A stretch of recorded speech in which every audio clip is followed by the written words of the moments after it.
Fala galera, beleza? Bem-vindos ao Falatório, o seu podcast 100% disfuncional e aleatório. Eu sou o Matheus. E eu sou o Matheus, estamos aqui com o quarto episódio do Falatório, o podcast mais aleatório de todos. Mas antes da gente começar, ó, galera que já viu, tem 3 episódios pra trás e já curte esse vídeo aqui, se inscreve no canal, dá uma força pra gente aí, pra gente continuar esse projeto aí, né?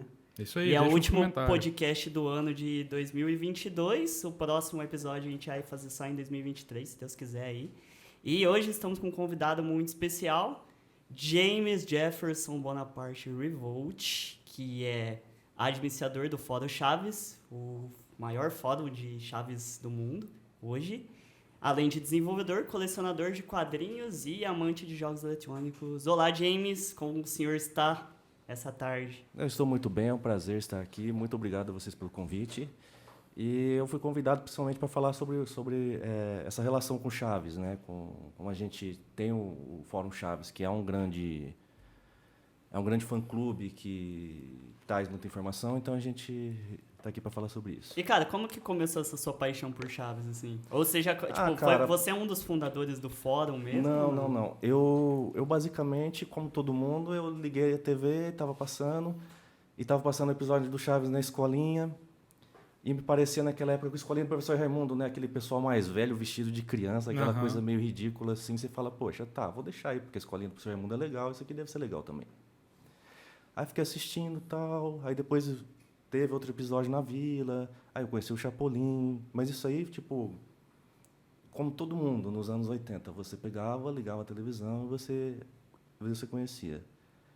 E naquela época a gente tinha menos opções de lazer também, né? Hoje o pessoal tem videogame barato, tem streaming, tem TV a cabo, e a gente não tinha tantas opções. O que existia de legal na televisão atingia todo mundo. Né? Então a gente tinha tipo os quadrinhos que a gente comprava na banca, tinha televisão que você assistia, que também era só TV aberta, também era só naquele horário que tinha programação infantil.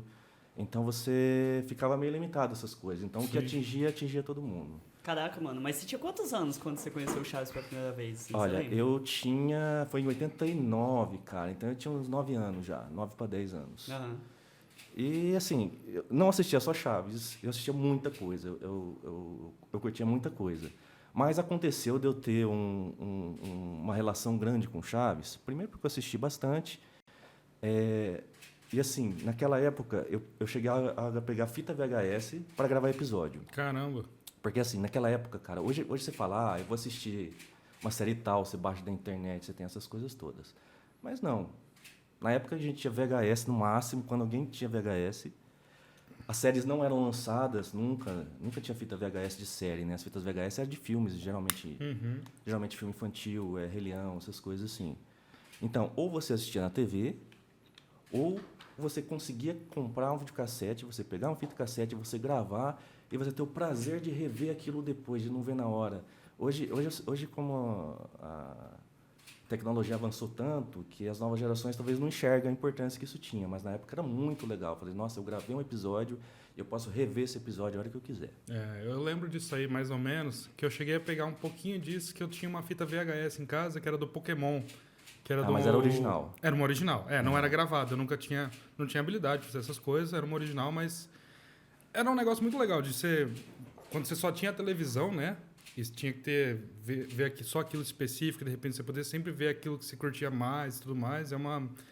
Você bateu uma memória nostálgica aqui pra mim agora, sabe? E o mercado mudou muito. A gente lembra mais recentemente dos DVDs, mas você tinha DVD de série completa, temporada completa, você pegava, comprava, acompanhava, falava, não vi na TV, mas eu posso comprar o DVD e acompanhar o DVD. Na época do VHS não tinha pelo menos no Brasil, esse mercado de home video não era tão forte. Sim. Então, o que vendia mesmo eram fitas infantis, porque a criança ficava vendo várias vezes a mesma coisa, né? Aquele negócio de pegar o Rei Leão, ver 1 milhão de vezes. Tipo, até hoje, né? Que você vai lá no YouTube, assim, a galera bota galinha pintadinha no Cocomelo lá e tal, né? Justamente, criança tem muito esse negócio da repetição, de reforçar aquela ideia, de aprender, de entender o que ela está vendo, né? Então, eu assistia e gravava.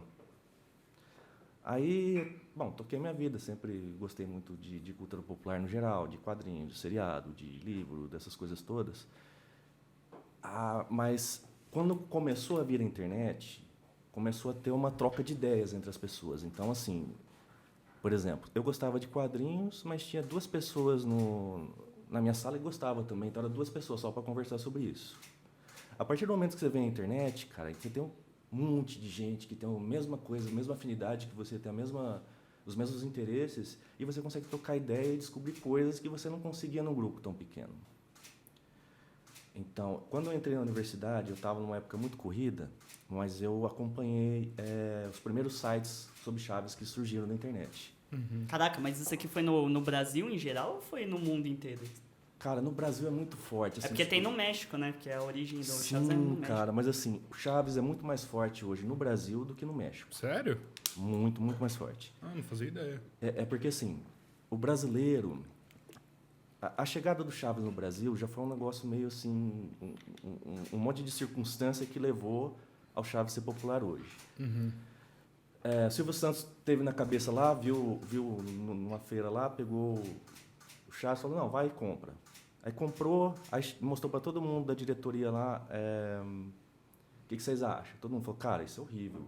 Desculpa, isso é péssimo. Os caras mandaram essa, mano. Mandaram todo mundo. Não foi, entendeu? Foi tipo a opinião de quase todos os diretores do SBT, foi essa. Tipo, Nossa. não, o negócio é muito ruim, olha. Só que assim, tem que levar em conta que a gente estava em 83, 4, segunda metade quase dos anos 80 já. Então a televisão já tinha evoluído bastante. Aquele padrão Globo que tinha institucionalizado da metade dos anos 70 para frente já estava, assim, as pessoas tinham uma expectativa de uma produção elevada que o Chaves não oferecia. Em 70 a Globo já produzia os próprios conteúdos já? Já. Ou eles compravam Já, várias sim. coisas? No final dos anos 60 eles já faziam. É porque assim, a gente tem que lembrar que a televisão era ao vivo nos anos 50 e nos anos 60 que começou a ter videotape. Então tudo tinha que ser feito na hora. Nossa. Era tipo tudo gravado, né, ao vivo. Você não podia errar. As primeiras novelas que foram feitas em videotape, que elas assim, é que hoje a gente é acostumado com a rede de televisão que é o país inteiro. Sim. Mas na época não, o alcance era pequeno. Você tinha alguns canais no Rio de Janeiro, alguns canais em São Paulo, alguns canais no Nordeste, alguns canais no Sul. Tipo as filiais, assim? É isso, as afiliadas que eles falam. Aham. Aí eles pegavam essa fita e mandavam, tipo, tem uma novela. A novela vai estrear no Rio de Janeiro em janeiro, vai estar em março em São Paulo e vão mandando as fitas para lá. Essas fitas todas eram muito caras, sabe? Assim, era um custo de envio e toda essa coisa assim. Era outra realidade nessa época. Então, nos anos 70, a gente tem lá o México. Hoje é estranho a gente pensar, mas a televisão mexicana dos anos 70 ela era muito mais evoluída do que a brasileira. A televisão a cores chegou lá, se eu não me engano, uns 4 anos antes. Eles fizeram a transmissão ao vivo da Copa de 70, que foi a primeira transmitida ao vivo toda para o mundo inteiro. E a qualidade de câmera, essas coisas todas, era muito superior ao Brasil. Hoje você vê essa produção mexicana e compara com a brasileira, a brasileira é muito melhor. Sim. Então, Mas a gente ainda continua importando as paradas de lá. Né? A gente continua, né, cara, por uma questão de produção. Mas é difícil você ver, por exemplo, TV aberta, ver um seriado importado. Sim. Né? É mais fácil você ver um seriado antigo, você vê tipo Chaves por questão de nostalgia, você vai assistir lá, sei lá, o seriado Will Smith, assim, por questão de nostalgia, do que um seriado novo o cara tentar emplacar no horário nobre da TV. Eu acho que o importado que fez muito sucesso, mais sucesso aqui do que em qualquer outro lugar, foi Todo Mundo Odeia o Chris, né, cara? Foi um sucesso muito grande. Até hoje os Avassalador. caras quibam ele lá no Instagram. Nossa, o cara tem raiva lá, o Chris, né? O sim. personagem. Mas é a mesma situação do Chaves, cara. Então, ele entrou meio de susto, tipo assim, vamos passar? O canal tá começando, a gente quase não tem o que passar, a gente precisa de programa, tem esse programa, vamos passar. Sim. Né? Aí contou, lógico, com um trabalho de dublagem excepcional do pessoal da Maga, que deu uma versão brasileira para a série, tipo, uma adaptação fantástica. E, tipo assim, como era um público que, assim, tem muita diferença de você fazer uma série de comédia infantil e você fazer uma série de comédia para todas as idades. Certo. Tá? Então, para todas as idades, o adulto assiste e ele se identifica com a situação também. Não tem piadas lá que são impróprias para crianças, mas são para todas as idades. E o Chaves ele foi vendido no Brasil como um produto infantil, ele passava no horário junto com os outros programas infantis, Mas ele tinha esse apelo com adulto também. Uhum. Só que assim, criança não liga muito para esse negócio de qualidade de imagem, qualidade não sei o quê. Sim. Por exemplo, na minha geração dos anos 80, eu assistia muito Trapalhões, assistia muito Chaves, e via aqueles negócios de isopor. Era um negócio lúdico, assim, que parecia a gente brincando, sabe? Parecia uma criança brincando. Então, você vê lá, quebrou a cadeira de isopor. Pô, eu posso ter um isopor aqui e fazer de conta que é uma cadeira. Sim. Então, eu acho que tinha esse apelo muito grande com a criança e tinha um apelo grande com o adulto também, porque o texto do Chaves é bom. Sim. Embora à primeira vista a produção é pobre, tem umas piadas meio boba, repetitiva, você começa a se aprofundar e acompanhar, você vê que tem todo tipo de piada lá. Você pega vários episódios do Chapolin fazendo referência a filmes antigos, a livros, personalidades históricas. Então, assim, tem muita coisa que fisga o adulto também. E o Roberto Gomes Bolanhos, que é o Chaves, que era o roteirista e produtor da parada, primeiramente, ele era um roteirista. Uhum. Então, assim, o ponto forte do Chaves são os roteiros. Então, o cara faz lá uns jogos de palavras muito bons. Tipo assim, chega lá o professor Girafales para dar o flor para Dona Florinda e vai dar o gatinho para o Kiko. Daí fala, Dona Florinda, as flores são para a senhora porque a senhora é como as flores. Uhum. O animal é para o Kiko. Você entendeu? É uma coisa assim, várias bom, coisas cara. bem escritas, assim, que você fala, pô, isso Tem é muito tem legal. uma sacada de acidez, assim, Sim, bem legal, cara. É bem bacana. E prova disso, assim, por exemplo, o Kiko saiu da série em 79 e ele fez várias séries na Venezuela, voltou para o México e fez. E nenhuma delas foi para frente. Uhum. Por quê? Porque o texto era ruim. Certo. O texto não era bom igual o do Roberto Bolanhos, que ele fazia. E era só esse cara que escreveu o texto? Só ele escrevia. Nossa. Escrevia, fazia show, fazia as músicas, tipo aquele cara meio... Cara, ícone. o Silvio Santos então chegou lá e desceu goela abaixo as fitas na galera. Quase, porque assim, ele pede a opinião dos outros, mas ele pediu a opinião dos outros, mas daquela maneira que sim, eu já tenho minha opinião. Eu já decidi, já mas eu só decidi. quero que Aí você aconteceu- sinta confortável. Aí teve uma situação que foi a seguinte, o SBT acho que foi o único canal que eu conheço que montou um estúdio de dublagem próprio. Aham. A gente teve a greve das dubladores nos anos 70 e muitos deles ficaram queimados, assim, tipo, o pessoal entrou em greve e tal. E eles montaram cooperativas. O que o SBT fez? O SBT contratou essas cooperativas para fazer as dublagens dos produtos que eles compravam. Então tinha um núcleo de dublagem, tinha o diretor do núcleo de dublagem, tinha a Maga, tinha elenco e tinha outra que eu não estou lembrando agora. Mas o que acontece? O pessoal da dublagem também tinha interesse que a série fosse ao ar, porque era um trabalho a mais para eles, né? Aham. E assim, o Salatiel Lage, que era o diretor de dublagem do SBT na época, pegou a fita do Chaves, levou para a filha dele e falou, assiste aí e vê o que você acha. Aí ela assistiu e tal, falou, achou engraçado e tal, era criança na época. E o Salatiel bateu também nesse negócio que tinha uma similaridade com os Trapalhões da Globo, que os Trapalhões eram mais pesados, o Chaves era um pouco mais, mais leve, né? Uhum. Então teve toda essa coisa para fazer o Chaves nascer, que embora todos os diretores tivessem conta, tinha o pessoal da dublagem e tinha o Silvio Santos. Aí falou, não, bota no ar, vamos ver o que acontece. Uhum. Né? Aí dublaram alguns episódios do Chaves e do Chapolin na época, botaram no ar.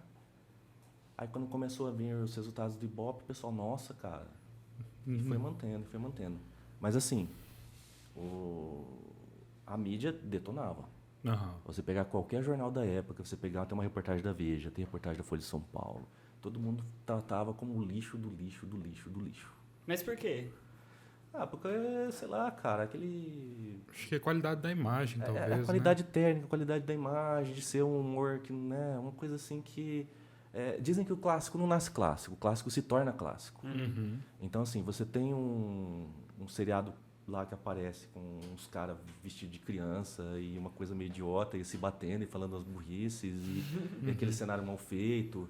E as primeiras dublagens, a gente tinha muito problema de eco. Então, assim, embora a tradução seja excepcional, o trabalho dos dubladores seja excepcional, tinha também esse negócio da qualidade técnica da dublagem.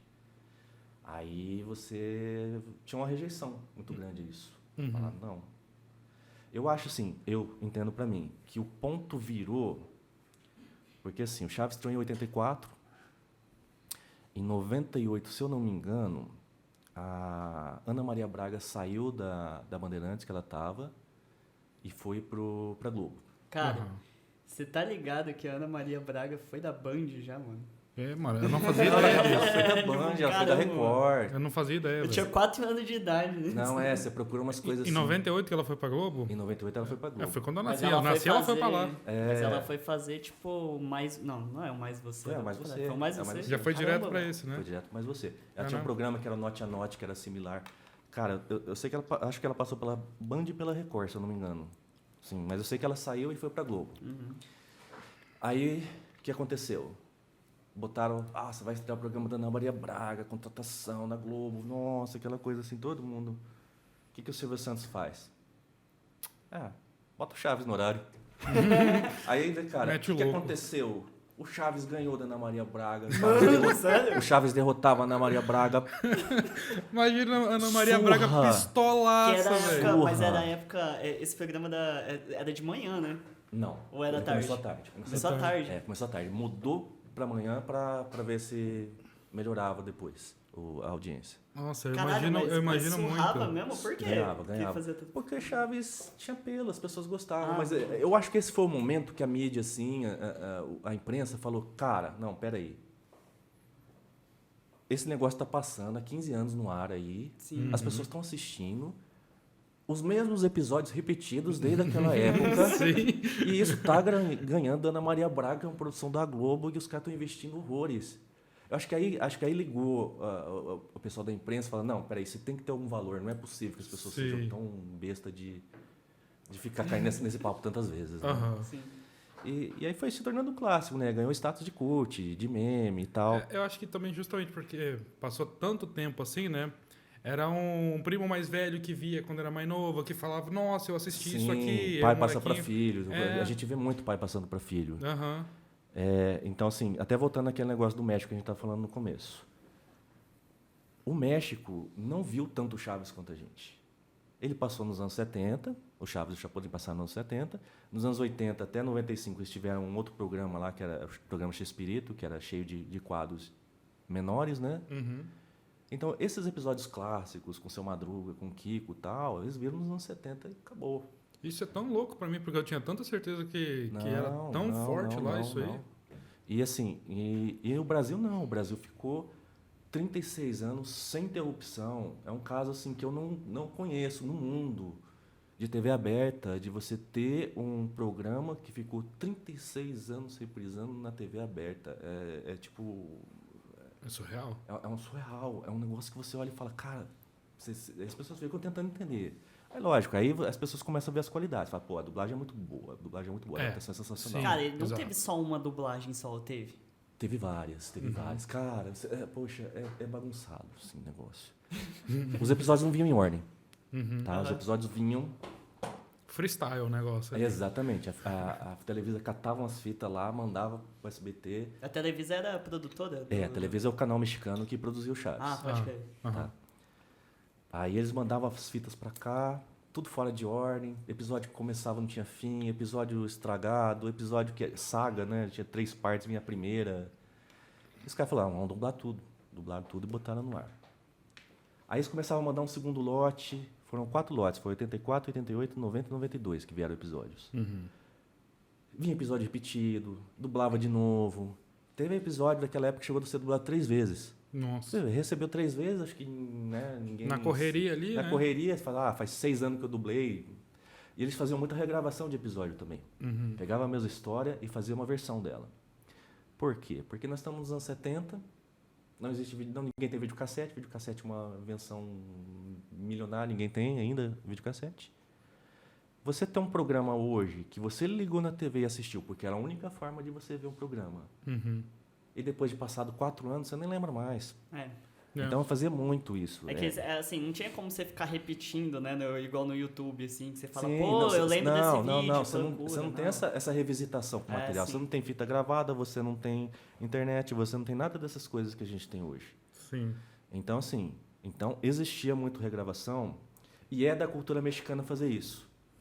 quase todas as novelas deles, você vai lá no Wikipedia ver, essa novela é uma versão de outra novela, que é uma versão de outra novela, que juntou duas novelas, que não sei o quê. É um Caramba, real, então, não. tipo assim, se você pegar uma usurpadora da vida Sim, lá, a tem muita coisa. A Usurpadora que a gente conhece aqui no Brasil, que fez sucesso, é a quarta versão. Caraca! Caramba. É uma nada, velho. Teve a primeira versão, se eu não me engano, no Chile, aí depois teve a mexicana, e teve uma em outro país, e voltou essa quarta mexicana, que é a que mais fez sucesso aqui. Pode crer. É a Usurpadora V4 Remaster HD, velho. A Maria do Bairro é uma versão lá de O Circo Também Choram, que por sua versão era... Por sua vez, era uma versão de uma novela, de duas novelas que juntaram. Então, Nossa. assim, tudo é assim. Cinema é assim, séries são assim. Então, até acho que eles não têm muita cultura de preservação por causa disso. Uhum.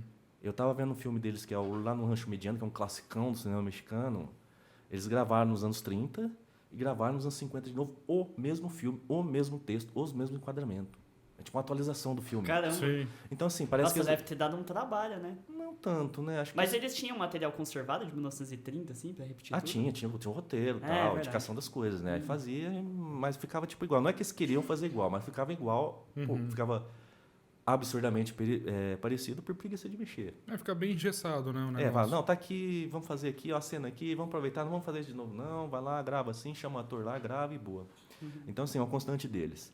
Eles não têm essa cultura de preservação que o brasileiro tem, da memória, né, audiovisual, que o americano tem. Isso refletiu no Chaves. Os episódios vinham de qualquer jeito, vinha faltando episódio, a gente tem um monte de episódio perdido. Mas a questão é assim, o SBT reprisou os mesmos episódios todo esse tempo. Então todo mundo no Brasil conhece o Chaves, todo mundo conhece as piadas do Chapolin, todo mundo vê o meme, entende, todo mundo conhece o Seu Madruga. E no México não. O México teve esse tempo que eles fizeram outros programas. No ano 2000, se eu não me engano, eles começaram a passar na TV a cabo alguma coisinha e tal. Eu falo, lembra desse programa e tal, assim, mas não é. Não é a febre que é aqui, não é essa coisa enraizada na cultura do brasileiro que é aqui, que repercute nos quadrinhos produzidos aqui, que repercute num monte de coisa produzida aqui. Cara, um negócio que você falou ali, por exemplo, então o Chaves reprisou 30 e tantos anos aqui. Então Foi 36 anos. a gente nunca assistiu inteiro. Porque você falou que tem episódio Não. perdido, episódio que não veio, tá ligado? Então, Verdade. a questão dos episódios perdidos é complicadíssima. A gente tem episódio que é perdido... primeiro a gente vai definir. O episódio perdido é um episódio que ia ao ar e deixou de ir ao ar. Por alguma razão desconhecida, Misteriosa. né? Que a gente não tem acesso ao arquivo, não tem acesso às informações internas dos canais, então a gente não sabe. A gente só sabe que parou de ser exibido. Então, assim, existem episódios perdidos no México, que eles não comercializam há muito tempo, por questão de qualidade, de, sei lá, censura de alguma coisa. Tem várias explicações que eles dão lá, né? Tem episódios que são perdidos por... Cara, o SBT cancelou episódio por cada motivo que você fica bobo de ver. Tem episódio do Chapolin, dublado em 90 e 92, foi estrear em 2008, 2010. Nossa. Caramba, mano. Porra, 10 anos depois? 10 anos. Teve episódio dublado em 88 que foi estrear agora no Multishow com a dublagem da época. Nossa, mas... É absurdo, cara. É Mas absurdo. por quê? Mas por quê? Tipo, Relaxo. simplesmente Relaxa. relaxa. Dublou, bota num canto lá. Aí um dia a faxineira... aí a faxineira um dia vai limpar e fala, ó, tem umas fitas velhas Achei aqui, os negócios aqui do Vocês não sabem Chaves. o que é. As Mas relíquias. é bem isso aí, cara. E tipo assim, não rola a divulgação da coisa. A coisa simplesmente, aparece episódio inédito. E a gente que acompanha as exibições e tal, fala, pô, esse episódio nunca foi exibido. Aí... Nossa, e você acha que vai quantos anos ainda pra sair? Cara, toda a saga do Chaves? falar pra você, do SBT eu não espero mais nada. Do SBT eu não espero mais nada. A gente teve o Multishow. O Multishow fez um serviço muito legal em 2018. Assim, eles compraram o direito do Chaves e Chapolin para fazer a exibição. Eles chamaram os maiores fã-clubes relacionados à Chave, O que é incluindo... interessante, né? Porque o Multishow é da Globo, né? O Multishow é da Globo. É? É da Globo. É muito louco isso. É bem louco você pensar assim, porque em 2000 e pouco a Globo quase comprou o Chaves só para o SBT não exibir. Olha só, Ah, velho. eles A falaram, guerra, comprar, cara. a gente paga para vocês não terem, porque era o Sim. coringa deles. Eles, Sim, todo é. horário eles jogavam o programa lá. Uhum. Então, assim, o Multishow fez um serviço muito bacana. Eles chamaram todos os fã-clubes que tinham na época, assim, os grandes, e trocou ideia. Como que seria a melhor exibição? A gente vai dublar os episódios inéditos. Vamos tentar chamar todos os dubladores que ainda estão vivos. Caramba, velho. Então, assim, É um foi... fanservice fudido. Foi. A gente no fórum, a gente tem a lista CH, que foi criada pelo saudoso Thomas Henrique, que era um fã de Chaves. Uhum. E hoje a gente toca ela e é assim, ela é a principal referência de informação de exibição de Chaves. Então, assim, a gente sabe que Chaves tem uns 40 episódios perdidos, a gente sabe que o Chapolin tem uns 40 episódios perdidos, é o que entrou e o que saiu no SBT, a gente tem um controle de tudo isso aí. Por quê? Porque a ordenação da televisão não é confiável. Tem episódio fora do ar, assim, tipo, tem episódio que eles mudam de ordem. Aí tem um episódio que a terceira parte eles jogam lá no outro canto. Tipo assim, você sabe, você vê pelo figurino, você vê pelos cenários, que não é daquela época. Aquele episódio foi deslocado para aquela posição. Tem uns padrão ali que sai do Aí lugar. o que aconteceu? A gente começou a fazer um trabalho de resgate desse material mesmo, de tentar entender como que realmente foi essa história. Você diz os fãs mesmo. Os fãs. Caramba. Acho que eu posso mostrar essa revistinha. Pode, claro. Mas, ô James, uma das coisas que eu fiquei curioso, cara, era, por exemplo, como que vocês descobriram que tinha esses episódios perdidos, assim? Porque, tipo, você tinha que ver lista de televisão, essas paradas? Não, era fácil, assim. Nem tudo veio para ser dublado no SBT na época. Ou pelo menos eles não dublaram tudo e deixaram muita coisa de fora. Então você via lá o episódio da Branca de Neve, do Chapolin. Tinha a primeira parte, tinha a segunda parte. Anunciava a terceira, não passavam a terceira. Tem uma coisa errada. Tinha episódio dos Piratas. Tem a primeira parte, tem a segunda. Anuncia a terceira, não tem a terceira. Tem uma coisa errada. Entendi. Então, quando a gente começou a ter acesso às exibições do estrangeiro, a gente via que elas eram mais ou menos em ordem, mas também tinha episódios faltando e também tinha esses deslocados, que a gente via que eles não eram daquela época. Aham. O que a gente descobriu? O Matheus vai mostrar aqui. A gente comprou algumas revistas de programação. Caraca, velho. Olha aqui, fiel, John Travoltão aqui na capa, ó. Da hora. De que ano que é essa revista aqui, James? Essa revista é de 78. Isso é da época dos embalos de sábado à noite. Sério? Nossa, tinha acabado de sair o filme. Tinha acabado de sair o filme e tinha a reportagem aí. Caraca, mano. Essa revista é uma revista de programação do México mano, da aí. época. Deixa eu dar uma olhada aqui. Por exemplo, essa página que o Matheus está abrindo ali, Aham. Aqui, né? tem uma propaganda do Miss Universo de 78. Para quem assiste Caramba. Chaves e gosta bastante dos episódios, sabe que existe um episódio sobre o Miss Universo, que eles se reúnem para assistir. Mais de 78? Caramba. em 78, específico. 78 específico. É porque o aqui tem, episódio, tipo, aqui tem o tá a episódio sinopse ali de que- baixo, ó. Se você olhar lá Aham. no finalzinho da página, tá um El Chavo lá. Cadê? As douradas 6h30. 6h30. 6h30. El Chavo. El El Chavo. Chavo, justamente. El Chavo. Aí tem o quê? Tem a sinopse do episódio. Pode crer. Então, assim, o horário do Chaves normal era às 8 horas, toda segunda-feira. Nesse dia, como tinha o evento da Miss Universo, eles passaram esse episódio da Miss Universo antes, 6h30. Caramba, mano. Então, assim, o que aconteceu? A gente comprou várias revistas dessa, olha, que além de trazer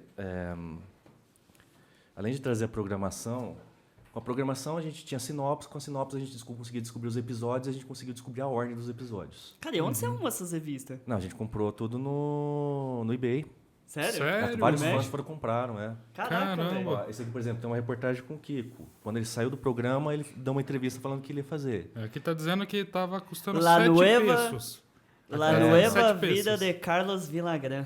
Isso aqui é quando a Chiquinha saiu Ó, do programa, já teve um programa solo infantil. Aham. Ah, ô louco.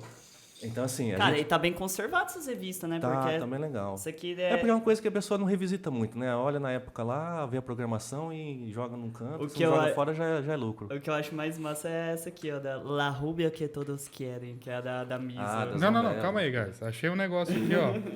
Muito massa, velho. Su destino com los astros. Aqui, ó, os signos, galera. Com a foto do Chapolin, cara. É, com a foto... Mano, mostra aqui.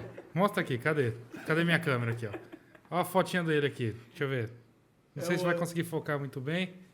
Mas, enfim, ali é o Chapolin e aqui são os signos de 78. Qual que é o teu signo, Jack? Fala pra mim. Né? O meu e o do James, você é gêmeos, Eu né, sou James? gêmeos. Os dois são gêmeos? Os dois são gêmeos. Cadê Que era de aqui? 70, Gêmeos, 79. gêmeos, gêmeos. Géminis. Siente deseo de alejarte de tu ambiente habitual, pues le siente aburrido y cansado. Busca la compañía de aquellas amistades que saben levantar tu estado de ánimo. Armonía con personas nacidas en Aries. Acabou. Caramba, É isso. harmonia só com coisa pessoas. positiva, né? Só cara? coisa bacana, legal, só não, coisa é bacana. Olha que massa. beleza. Depois a gente bota traduzido lá pra galera. Coloca uma legendinha Coloca uma ali. legenda. Cara, muito bom, Enfim, mano. é muito legal. E esse material ajudou a gente a recuperar a história das séries, porque diferente dos Estados Unidos, que faz um trabalho de resgate do material deles, você pega lá Flintstones, os caras pegaram uma cópia da abertura que tinha lá no Reino Unido para restaurar a abertura original. Você pega o Doctor Who lá de Londres, os caras pegaram gravações de fita cassete, gravaram só o áudio nos anos 70, fizeram desenhos animados em cima daquilo. Então existe um trabalho. A Televisa, tipo... Né?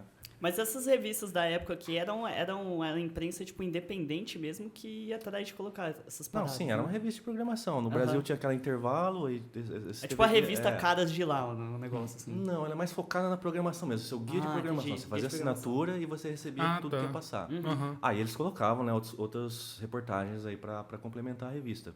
Entendi. Geralmente vinculadas com a televisão ou com o cinema.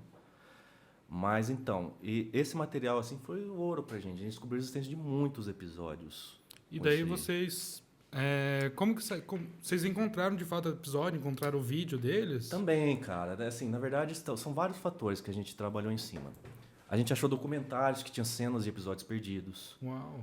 Isso no mexicano, o documentário. Não, tem documentário na Espanha, tem documentário nos Caramba, países da América cara. Latina. Então é assim. tipo assim, uma galera tava caçando isso também, assim. Não é que estava caçando. A gente caça na condição de fãs porque a gente conhece o material e a gente se interessa em ir atrás. E daí vocês Mas faziam um garimpo do negócio a gente mesmo. fez um garimpo do que a gente conseguia. Mas o problema é que não existe um interesse dos detentores dos direitos. Bom, tanto que o programa está fora do ar agora por uma questão de contrato. Aham. Certo. Né? Senão estaria passando até hoje no SBT. Uhum. Aí o que acontece? O SBT mesmo tem uns 5 episódios mais ou menos que são perdidos lá fora. Eles vieram para o Brasil na época, eles foram dublados, ficaram em exibição. O SBT não mexeu no bagulho e ficou lá até hoje. Então são episódios que não passam lá fora. A gente não tem, por exemplo, uma cópia com áudio espanhol, mas a gente tem com áudio português do Olha Brasil. só. Caramba, velho. Então tem muito disso aí. Canais que passaram entrevistas e passaram cenas e tudo que a gente foi localizando de informação, a gente foi montando essa lista, né? Que tá lá no fórumchaves.com.br/lista-ch e que foi a base que a gente usou também, que foi usado para fazer a seleção de episódios do Multishow. Então, para identificar o que tem dublagem, o que não tem dublagem, a ordem dos episódios, foi tudo feito com base nessa lista. Caramba, cara. Então os caras do Multishow entraram lá e falaram assim, porra, vamos dar uma olhada na ordem aqui e passar certinho as paradas? Ou vocês enviaram Não, pra a gente eles? passou para eles. Caraca, velho. Nossa, é um A fanservice massa, hein? A gente, assim, os fã-clubes, todo mundo, os principais envolvidos lá, né? Então, eles passavam os episódios que vinham um monte sem dublagem em português, que a gente sabia que tinha dublagem. Falou, poxa, cara, tem uns 30 episódios do Chapolin, tem dublagem, vê lá. Aí eles vinham, acho que pediam pro SBT uma cópia, o SBT mandava. O James, ó, mandaram Fala mais perto. um membro mandou perguntar pra você, um inscrito do canal, na verdade. Mandou perguntar pra você sobre o episódio do Chapolin versus Drácula. Como é que é? Ah, sim. Aí diz que esse Que episódio, episódio é esse? é o brabo, cara. Eu não manjo desse episódio, não.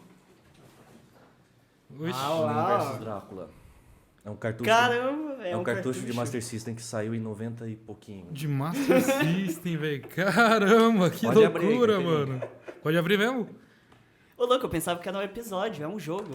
É um jogo. Caramba, Caraca, eu não velho. sabia disso não. Aqui, ó. Sega. Escrito aqui. Meu Nossa, Deus, mano. velho. Esse é um daqueles jogos que foram adaptados pela Tectoy a partir de jogos estrangeiros. Que vocês falaram disso, acho que no dia do Sumério. Ah, no do episódio podcast. passado Aham, a gente é. comentou. Eu comentei, eu acho que do Monster Boy Não, Monster Boy e da Turma da Mônica. Wonder Boy né? que virou Do Turma da Wonder Mônica. Boy, isso Aqui, é ó. verdade. Produzido na Zona Franca de Manaus, esse aqui. Mas esse aqui é a mesma pegada Da hora. do... É exatamente a mesma pegada. O que aconteceu? Os caras passaram Chaves lá, Quer dar Chapolin, uma olhada? viram que começou a fazer sucesso.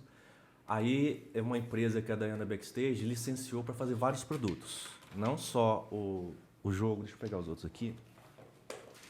Caraca, velho, isso aqui é antigo. Que ano que é isso aqui, James? Isso aí foi em 92 1990. ou 3, uns 4 talvez. Ó, Muito bom, cara. Muito massa. fitinha mesmo. Eles lançaram o disco do Caramba, Chaves. do Master System, velho. O LP do Chaves. que loucura, velho. Mas isso aí Mas é a trilha. é um rádio? É um podcast do Chaves? Não, Como não, que é? não. É que assim, vários episódios tem. Chaves é bom, cara. Esse Vários aqui foi o episódios têm primeiro- música. Ah, assim, então vai tipo a é. soundtrack Então, do Chaves. saía velho. muito. Olha, cara. Eles faziam vários LPs com músicas lá fora. Então eles pegaram Meu algumas Deus. dessas músicas e fizeram em forma de disco. Chamaram os dubladores e tal, fizeram um negócio bem feitinho. Cara, aí você vê que é Foi um dos original produtos as que saiu. trilhas mesmo, ó. Roberto Gomes Bolanhos, cara. Cara, muito bom, velho. Tem o lado A, lado B. Esse disco aqui esse aqui foi uma coletânea lançada pelo próprio SBT, né? Era. É, Um LP. tá ali o É. símbolo deles. E eles lançaram os quadrinhos também. Caraca. E álbum de figurinhas. E. Olha, o negócio tem até a marcação, velho. Ó, esse aqui é caro, hein? 1.200 cruzeiro. Ô, Cruzado? deixa eu mostrar um negócio aí. Cara, isso aqui é pra ver como que a inflação era tenebrosa na época. É, dá pra ver Ó, um. Esse gibi de 1990 custa 50 cruzeiros. E o de 1992 custa 1.200. Ô, louco, Nossa, velho. Que velho. absurdo, Você já imaginou mano. você comprar um negócio em 2020, você pagar 50 e pagar 1.200 hoje? Nossa. Mano, Essa era a inflação que a gente tinha que lidar na época, cara. Caraca, que loucura, cara. Era Que bem loucura. louco. Meu Deus. E mano. esses gibis, assim, essas histórias em quadrinho do Chaves não tem mais, né? Não estão sendo mais feitos. Esses aí foram produzidos no Brasil na época. Aham. O jogo produzido no Brasil. O disco regravado no Brasil. Então, tipo, tinham todo um trabalho das equipes daqui para fazer o material. Qual que era o jogo original que eles se basearam, James? É o Nossa, Ghost artista? House. Eu vou mostrar. Ghost in House? Ghost House. Eu vou falar um pouquinho dele, vou mostrar só o negócio do gibi pra gente fechar o assunto do gibi. Aham. Mostra aí, puxa aí que a gente gosta desses negócios. Isso aqui é uma arte original. Meu Deus, Caraca, velho! Eu comprei com o Eduardo Vetilo, que era o principal desenhista do Chapolin. Ô, James, mano, quem que é você, Eu, cara? eu conheci ele na Comic Con. James é agora, um na mago, CCXP. mano. Olha aqui, velho. Cara, que loucura, mano. Originalzão do gibi, ó. Ele desenhou pra você isso aqui. Não, isso é o original Não, do não, gibi. que ele fez o original mesmo. Ó, foi desenhado pra fazer essa página aqui. Caramba, essa página que foi pra... Essa página aqui. Cara, mostra ele também, mostra Cara, ele. onde você achou isso, velho? Não, isso aí eu comprei com o artista, né? Ah, você comprou com o artista. Direto dele? Ó. Direto dele. É, Dá pra, acho doido, que não cara. dá pra... Depois a gente coloca o comparativo ali, ó, mas dá pra ter uma noção já. Ó. Cara, E eu conheci ele na Caramba, CCXP, cara. Pô, um monte de gente boa. Esse aí. ano, você foi na Comic Con esse ano, né? Foi todo Foi mundo legal bom. lá? Como é que foi essa Cara, experiência? CCXP é minha Copa do Mundo, cara. Eu vou lá, converso com os artistas, troco ideia, pego assinatura, compro Que coisa, eu massa. fico muito feliz. E eu conversei dessa vez com o Eduardo Vetilo lá, que foi desenhista do Chapolin. Ele trabalhou com Spectreman, trabalhou com Trapalhões, trabalhou com um monte de coisa. Aí comprei um livrinho novo lá, ele desenhou um Chapolinzinho pra mim. Poxa, muito que legal. da hora, cara. Muito legal. E vai muita gente do Fórum Chaves, assim, da galera do Chaves na... Cara, eu Na CCXP? já encontrei alguns. Dessa vez foi o João Vitor Trascastro, que é outro administrador, a gente se encontrou lá. Mas a gente sempre tenta se encontrar nesses eventos. Sim. Assim. Mas é isso. Os gibis começaram com uma tiragem, se eu não me engano, de uns 180 mil em média. Então era bastante coisa, assim. Foi um sucesso bem grande. E tinha que ser produzido aqui, porque para vir as coisas de fora naquela época era tudo. Nossa, era Sim. inviável, né, cara? Ainda mais no importar México, pra- porque assim, aí quando vem uma coisa dos Estados Unidos, você pega um produto da Marvel, alguma coisa assim, o pessoal já tinha um know-how de como fazer a venda, de mandar o material Sim. dos bromuros e tal. O mexicano não tinha. Não Não tinha manjava. essa coisa de conservação. Tanto que eles não têm nenhuma das revistas, o pessoal do Grupo Chespirito não tem. Essa revista era a Televisa, que é uma editora da Televisa que fazia isso, também não tem nada. Então, assim, eles não têm essa cultura de conservação do material, até porque na época, como era tudo físico, analógico, era mais complicado. E caro você guardar essas coisas, né? Sim. Somente fita. E no Fórum Chaves lá, me tira uma dúvida. No Fórum Chaves só tem brasileiro ou tem gente aí Não, da... tem estrangeiro também. Tem- a gente já tem chegou a estrangeiro? ter, inclusive, gente do Uruguai na equipe. E Porque algum- assim, cara, a verdade é que o pessoal do México e dos outros países, eles não têm tanto interesse pela série quanto a gente, por uma questão de que aqui atravessou gerações e todo mundo É. conhece, todo mundo gosta e todo mundo... Lá é uma coisa mais assim, né? Falar, existiu esse seriado há muito tempo. É uma coisa meio que os Trapalhões viraram aqui no Brasil. Justo. Tipo, todo mundo sabe que existe a referência, que foi muito sucesso, que faziam 2 filmes por ano, que toda aquela coisa. Mas apagou um pouco. O programa não está no ar, não tem essa revisitação que a gente teve com Chaves e o Chapolin. Ô, James, e o que você achou dos novos Trapalhões que eles fizeram? Ah, cara, eu acho que não tinha ter sido feito, não. Sério. O próprio Renato Aragão declarou esses tempos aí que não... Assim, o que aconteceu? A Globo fez aquela nova escolinha do professor Raimundo. Eles pegaram vários atores. Eles pegaram o filho do Chico Anísio, foi, né? Foi filho do Chico Anísio. E o filho do Lúcio Mauro fazia. Então, tipo assim, começou com uma homenagem, virou um programa de 5 temporadas, deu muito certo. E o texto era legal, tal, assim, era um programa interessante. Só que com os Trapalhões é mais difícil, porque é muito vinculado à pessoa, né, deles, né? Não é tanto um personagem. Então, embora tinha alguns atores que se deram bem lá, eu achei que o Zacarias foi muito bom, eu gostei do Didi. Mas é complicado, cara. E aquele tipo de humor também era complicado você simular ele no horário da 1 da tarde hoje em dia, cara. Cara, e ainda mais que, tipo assim, a impressão que eu tive, eu assisti uns negócios no YouTube, né, dos Novos Trapalhões, que eles meio que, tipo, estavam tentando consertar umas piadas que eles faziam antes, porque antes era uma zoeira, tá ligado? Sim, Nossa, cara. Não, é Sim. complicado. Aí você precisaria de uma equipe sensacional de roteirista para você conseguir fazer um negócio legal. Sim. E ainda que agradasse todo mundo, que agradasse a cúpula da Globo, que agradasse o Renato Aragão, que agradasse todo mundo, sem fugir muito do... Então, assim, tanto que não foi pra frente, né? Era bem delicado ali. E mesmo a exibição dos programas antigos, o Viva chegou a passar, se eu não me engano, todos os programas dos anos 90. Todos não. Boa parte do programa dos anos 90, né? Dos anos 80 eles ignoraram, 70 eles ignoraram. Eu não sei se porque é mais pesado, ou porque é mais difícil de licenciar, enfim. Até essa exibição a TV a cabo não ajudou. Mas o Chaves teve esse material todo aqui, teve o jogo, teve o LP, e como foi sendo reprisado, ele seguiu relevante, né? Mas pensa, os caras pegaram e fazer um jogo.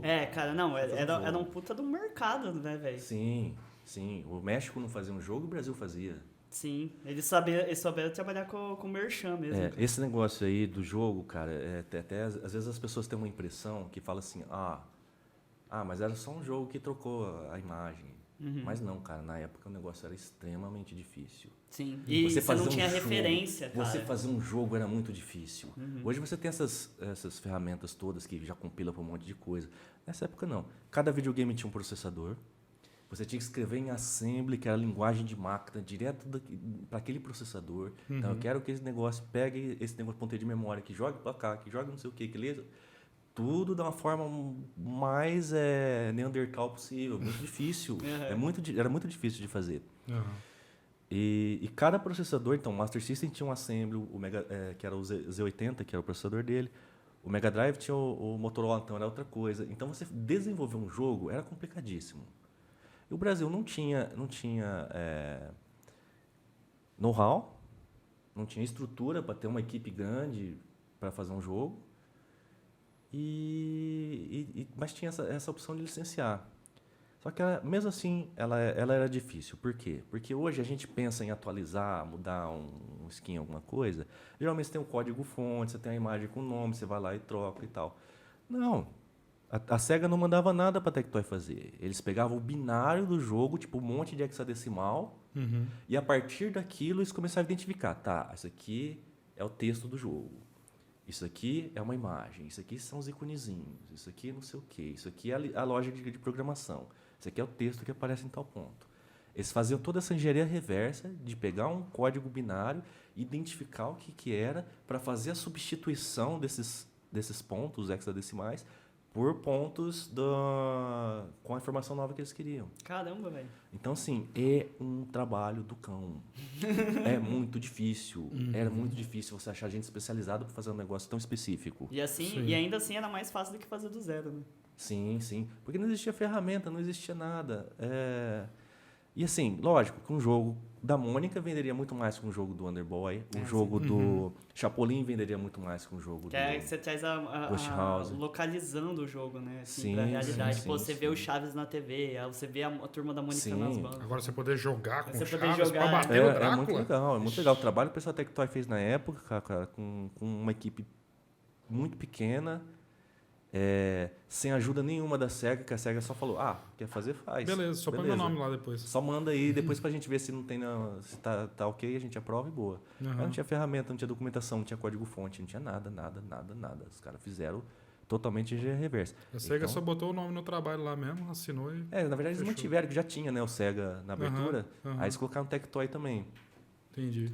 Mas era um trabalho do cão dos caras. Eu admiro muito, assim. Na sua coleção você tem todos os Chaves ou não? Os gibis, É. estão faltando 2. 2? É, Quantos são no total, James? Ah, não. Do Chaves saíram 32. Do Chapolin. Do Chapolin que tem ali saíram uns 15. Saíram aqueles gibizinhos também. Deixa eu ver os gibizinhos. Caramba, velho. Ah, 32? 32? É. Levando em consideração que na época saía mensal, qual que era a Era mensal. periodicidade do rolê? E eles lançaram esses gibizinhos também. Que era uma forma de lançar um material mais barato, assim. E aqui já era na editora Globo, hein? Já era na Globo também. Que Entendi. eles tentaram fazer na Abril Jovem não teve interesse. Ó. Aí chegou na Globo, a grande concorrente do Papel. SBT, e os caras falaram, não, a gente quer sim. Fizeram o álbum de figurinhas, fizeram os gibis, lançaram a revista de montar, um monte Caramba. de material saiu por eles. Que massa. Mas você vê que tá bem conservadinho. Esse eu comprei na banca na época. Tá super conservado, Você cara. comprou na banca da época? É, esses três, na real, né? Aí os últimos números que tinha tiragem menor, aí eu peguei na internet depois. Uhum. Aí você caçava no sebo também ou não? Cara, sebo, acho que não. Eu acho que assim, nos anos 80 e 90 quase não tinha sebo em Maringá. A gente tinha bancas de revistas usadas. Uhum. Então você comprava gibis baratíssimos. Nossa, chegava lá, tinha um monte, eu pegava lá nas bancas, né? Aí hoje tem sebo e tal, e hoje tem internet, que você acha as coisas pela internet, o pessoal mete a faca, mas você... Mas você recebe. É o que Mas é tem, legal, né? é legal. Pra mim, tá faltando 2 números só, cara. Eu fui atrás de tentar completar mesmo agora.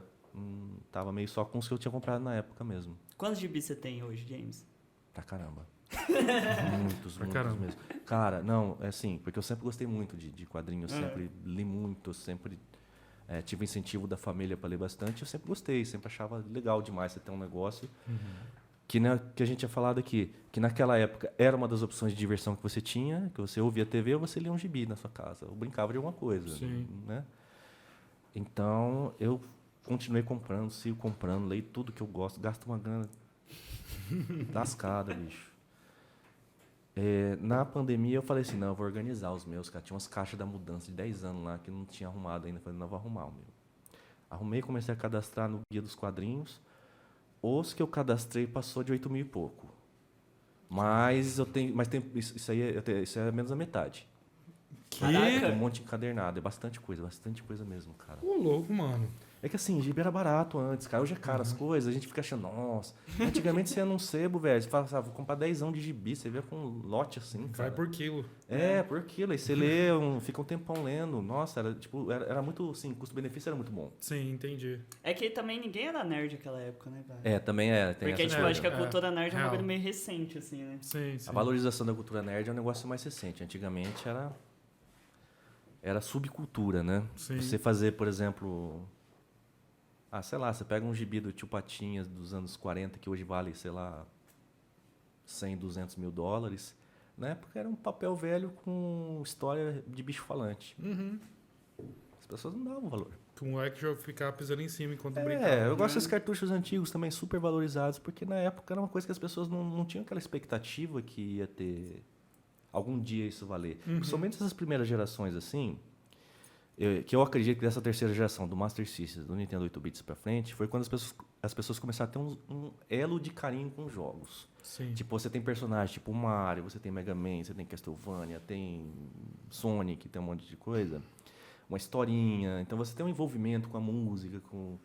Quando saiu o primeiro Super Mario, por exemplo, a impressão dos caras é que aquilo era um desenho animado. Falei, nossa, você viu que mundo longo, ele vai o mundo inteiro, tem 8 mundos, nossa. Era muita coisa, era Porque muita antes era tudo informação. muito repetitivo, né? Uhum. E hoje, se você for procurar para comprar esses jogos usados da terceira geração, da quarta geração, do Master System, do Mega Drive, do Nintendo, do Super Nintendo, são caros pra caramba.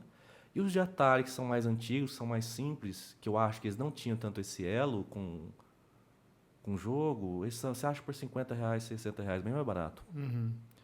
Né? Então, assim, tudo a gente tem que analisar pelo contexto da época, né? Fala, Sim. poxa, isso aqui parece meio bobo hoje, mas na época Na época era sensacional. revolucionário o negócio. Sim. O próprio Chaves, o Chapolin, a gente fala, nossa, cara, que efeito especial ridículo, cara. Que chroma key mais vagabundo. Mas se você pegar, assistir, você não acha nenhum programa da Globo dos anos 70 que tenha uma qualidade daquela. Que Aham. consegue fazer um efeito daquele. Na época era um negócio, uau! Sem comparativo é fácil criticar, né? Era bom, né? O comparativo que a gente tem são as séries mais recentes. É lógico que elas são melhores, é lógico que elas evoluíram. Mas é aquele negócio, né? Alguém teve que andar para os outros poderem correr. Uhum. Isso Né? aí. Então tem muita coisa que a gente fala. O Gibi mesmo, o Gibi aqui do Chaves, ele pegou essa época aqui, né? Que as pessoas não tinha tantas opções de diversão, mas tinha o Gibi. Então os Gibis vendiam bastante mesmo para pessoas que não gostavam, porque era uma forma de você deixar teu filho ocupado. Hoje bota no YouTube, eu vou assistir a Galinha Pintadinha, vou assistir não sei o quê. Na época eu botava um Gibi para criança. Uhum. Então foi perdendo também esse público que não estava tão interessado no quadrinho em si, mas estava interessado em deixar para a criança uma diversão, né? Sim. E também era uma época difícil, como vocês viram, a inflação aí. Estouradaço. Nossa, cara, a inflação estouradaça. era Era início dos tenso, anos era tenso. 90, né? Sim, tanto que você não comprava nada pra... O próprio jogo de Master System, cara, tem uma propaganda divertidíssima dos caras fazem lá. Vão fazendo 3 vezes, cara. Era quase o preço do... Cada parcela era quase o preço do jogo. Mas você não compensava. Ninguém vendia nada em múltiplas parcelas porque era tudo muito caro, ficava muito caro. Uhum. Quando veio a estabilidade da moeda e tal, que aí começou a ficar mais fácil comprar essas coisas. Sim. Mas antes era mais difícil. O James tá acabando com o glamour dos anos 80, né? Ah, não, esse negócio dos anos 80, velho. Esse negócio dos anos 80 é quem não viveu os anos 80 que fica aí. Só quem não viveu curte. Quem usou aquele papel higiênico áspero que tinha naquela época, cara, sabe que o negócio era horrível. A energia caía toda hora. Não, o pessoal glamoriza as coisas. O pessoal que Só- gosta dos anos porque 80 é o que que não a vivia nos anos 80. Só tormenta o bagulho. Sarney era presidente, não. A gente tinha É porque a visão que a galera nerdona hoje tem dos anos 80, que era tudo muito bonito, né? Mas você sabe Stranger Things, Mas você Stark Cage. Mas você sabe o que e é, tals, cara? né? É que sobrevivem as coisas boas. Ah, então. É. Então a pessoa fala, os anos 70 as músicas eram boas. Lógico, você lembra das coisas Você boas. faz uma curadoria ali do Você negócio. você leva lá, sei lá, do Queen, do David Bowie, desse pessoal que fazia as músicas sensacionais. Você não tá lá no meio vendo todas as porcariadas que tinha naquela época também. É, exatamente. Né? Então é Exatamente. fácil você falar que as antigas eram melhores, assim, porque naquela época também as coisas eram muito mais universais, né? Você tinha acesso às mesmas coisas que todo mundo. Agora é todo mundo segmentado. Então você gosta de um gênero musical, a pessoa gosta do outro. Nem fica sabendo que o outro existe. Uhum. É diferente daquela época que você conhecia mais ou menos todo mundo, né? Sim.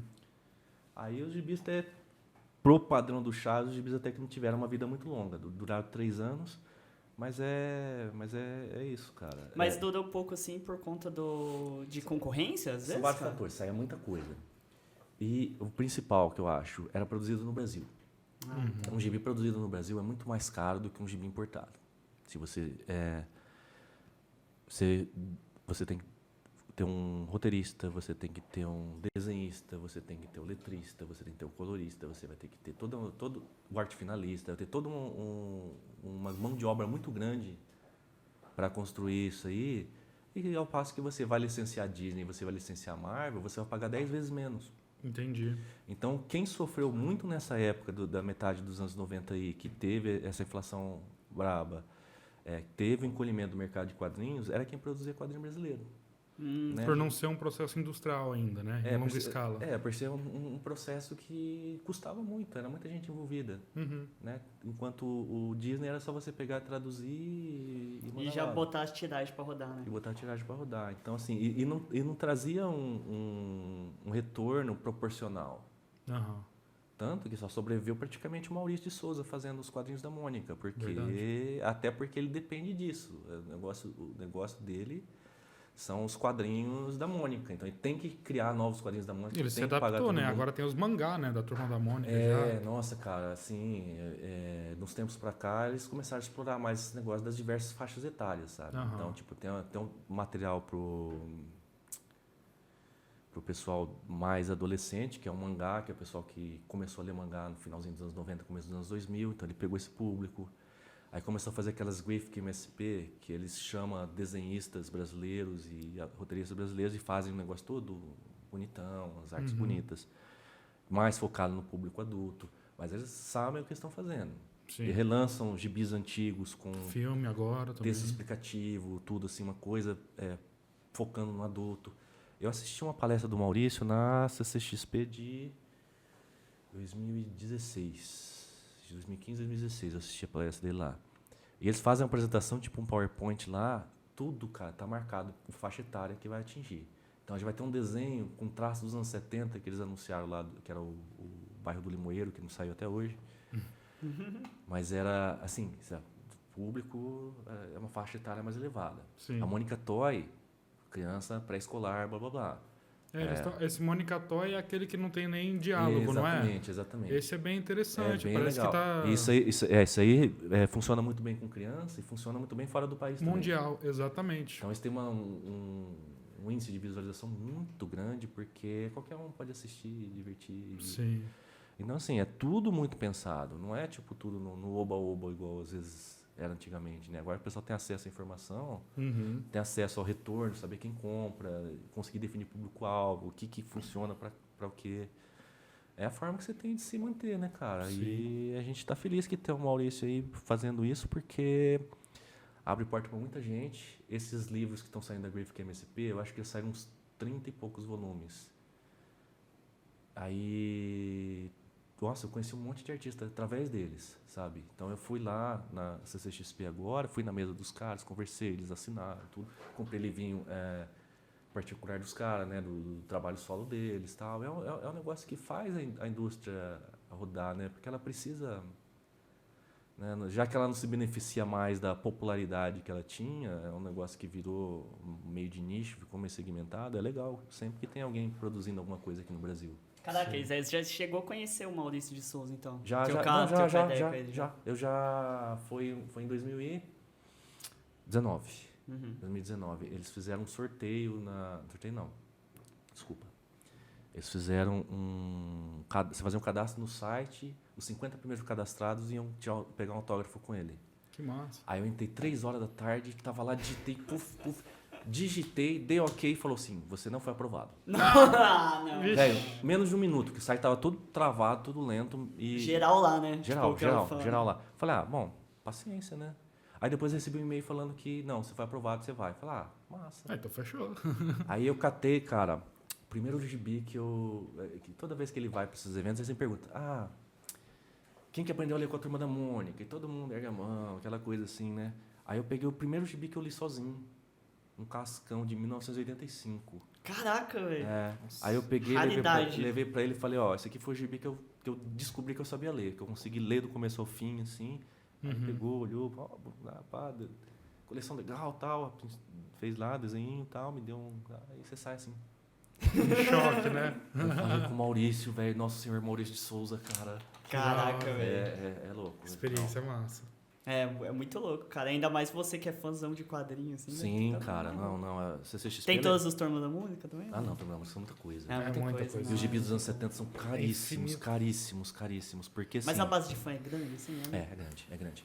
Mas o problema, assim, que esses gibis eram infantis, então as crianças não conservavam muito bem. Se você pega um gibi de super-herói, é mais fácil você achar... Tu acha uns Turma da Mônica, tipo, colado na parede de escola, assim, né? É, bem Que nesse a galera nível, não cara. tinha cuidado, Você né? pega um gibi, assim, no sebo lá da Mônica, você abre e tem, sei lá, Capitão América dentro. Umas coisas meio assim, a molecada, né, não tinha tanto cuidado. Então são caríssimos os gibis da Mônica. Mas eu sigo acompanhando, porque... Tem bastante coisa. É material legal demais. James, valeu. Valeu, cara. Acho que... Foi muito legal, cara. Porra, principalmente esses materiais que você mostrou pra gente. Depois cara, eu- isso que ia trazer muito Cara, mais muito coisa, mais- velho. E a gente ia passar em casa e pegar mais coisa. Eu tenho falei, certeza, não, você tem muito mais cara. coisa do que isso. A gente cara. tentou trazer o que era mais representativo, assim, acho que pra ilustrar, né? Não, Porque é cara. legal, ver é diferente de falar. É diferente de falar. Total. Ver é diferente. Você olha, você capta melhor o que... Mano, esse desenho original aqui eu achei muito da hora, Nossa, cara. Que coisa... Quando É, você é pegou bem- isso aqui, você deve ter pirado. Você pediu na Comprei na internet? internet. Ele tava vendendo na internet lá o... E assim, cara, nessa época ninguém era acreditado. Então você não sabia quem eram os artistas. Você até reconhecia o traço, falava, esse cara que desenha com o olho mais assim é o mesmo cara que desenha o outro lá. Então, assim, a gente começou a ter essa redescoberta, essa revisitação da cultura dos anos 80, 90, sim, agora. Então eu fui saber quem que era esse cara aí, sei lá, 10 anos atrás. Aí tive como você segue nas redes sociais, aí você troca ideia, aí você conhece o cara pessoalmente, o cara vende esse negócio, de vez em quando você pega alguma coisa. E aí, cara, é assim, uma forma que felizmente a internet trouxe pra gente essa oportunidade de poder conhecer melhor nosso passado, né? Porque o passado passou, a gente não deu talvez a atenção devida. E é o passado que faz a gente estar hoje, né, do jeito que a gente está. Então é sempre legal saber de onde as coisas vieram. Sim, com certeza. Quer deixar um bola. recado aí pro pessoal? Ah, cara, eu quero agradecer muito aí quem teve a paciência de ouvir até agora, porque eu sei que a vida é corrida e as pessoas falam, nossa, eu vou dedicar 1 hora a ouvir alguém falando sobre Chaves, cara. Eu fico feliz. Não, Acho vai ter legal. muita gente que vai ver isso aqui, cara. Não, cara, Sim. Com certeza tomara. tem muitos fãs de Chaves, assim, que nem sabem nem da metade disso aqui que a gente falou em 1 Real. hora, cara. É isso Não, aí. é bacana. Eu acho que é legal levar uma curiosidade para quem se interessa pelo assunto. Isso aí. Então, tô muito Quer deixar um feliz, recado, Matheus? Ah, só o de sempre, né, galera? Se inscreve aí no canal, vai curtindo, deixa os comentários, conversa com a gente lá no Instagram, dá a sua crítica aí, fala, não tô curtindo nada que vocês estão fazendo, ou fala, não, tá massa. Vamos engajar aí. Dá um feedback pra gente, né? Tipo, que enquanto comenta lá, fala assim, pô, leva tal pessoa. Tem um cara ali que mora na minha rua ali, que ele gosta de restart, sei lá, manda os conteúdos aí pra gente que a gente tá adepto a fazer, assim. James, brigadão, cara, de novo. eu que agradeço A o gente convite, vai cara. ter que chamar você de novo em breve no futuro, porque o James sabe muita coisa. Acho que a gente não conversou nem 10% que o James sabe. Que a gente focou mais no Chaves, né, É, cara? sim. Porque era o assunto. Acho que a gente tem que pegar um assunto assim. e Não, trocar a gente ideia. vai- A gente desmembra novos tópicos. Dá pra fazer Desmembrar. outras coisas. Então, ó, a Fechou. gente vai convidar e você vai fazer um retorno em breve aqui com a Pô, gente. que legal, cara. Galera, Fechou. tamo junto aí, obrigado aí. Esse é o 4º episódio. Vai sair em algum momento esse episódio. A gente não sabe ainda. É. Mas vai sair, tá? Em breve, último de ano. Se inscreve, curte, compartilha com os amigos, joga no grupo da família e. É nóis. Valeu. Falou. Falou.